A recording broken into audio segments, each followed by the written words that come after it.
Hey guys, it's Brandon Miniman from PocketNow.com. At long last, Google has released Google Maps for iOS devices, ending our frustrations with Apple Maps. It's a really awesome application, but there are a lot of hidden gestures that you need to know about if you have an iPhone. In this video, we're going to cover all of them. Let's get to it.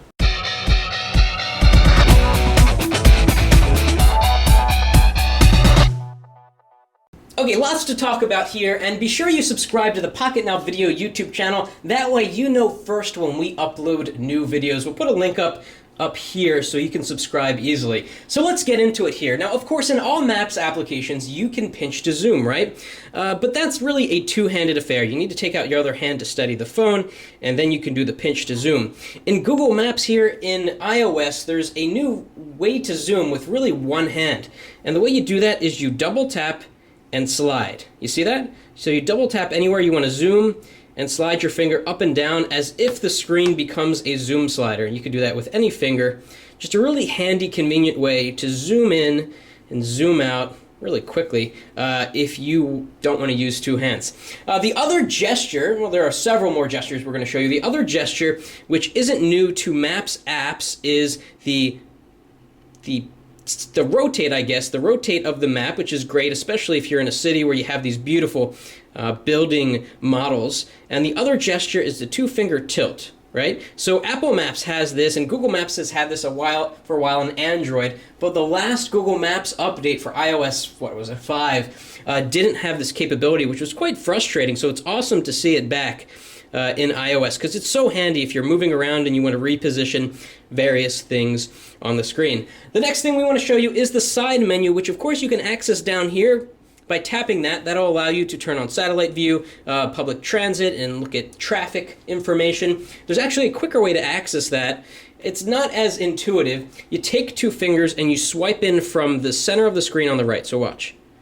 And there it goes. So depending on how you are oriented, if you're walking down the street, you obviously are going to press the button down here because it's a one-handed thing. If you're on a tabletop like I am here, the two-finger swipe seems to work very, very well.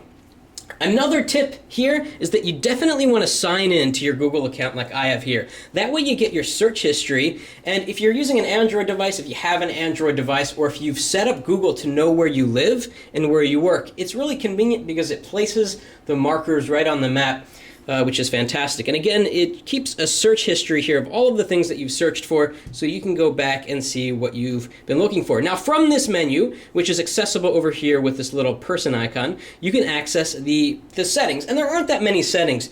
There's one thing that I've turned off here is the shake to send feedback, because I've had some accidental shakes just by walking around using Google Maps, and it brings up the screen that says, do you want to send feedback? And I really don't want to be bothered with that. So I turned that off. Now, something else that you can do here in terms of gesture, well, let's search for pizza right now. We're going to search for Pizza New York. And what we get is the map that we're used to and all these points of interest that you can tap on. But another way that you can navigate, and you just saw it down there, is you swipe from side to side to go through all of the different results that you have on the screen here. And it's just a nice way to interact and see the marker jump around so you can find out which pizza place is closest to you. And you can, from here, click on the car, and it's going to be a long drive. And this is the navigation. It's got real built-in navigation. The various routes are shown to you, whether you want to take a route that has more traffic or less traffic, or more tolls or less tolls, and so forth. And you find the one that you want, which leads us to our next tip. When we click Start, what you have here is your guided instructions, and you can swipe here at the top to get a preview of all of the turns that you're going to make. Apple Maps doesn't let you do this, and it's great to be able to move along your route and see exactly which turns you're going to make and kind of plan your trip and see what's going on that way.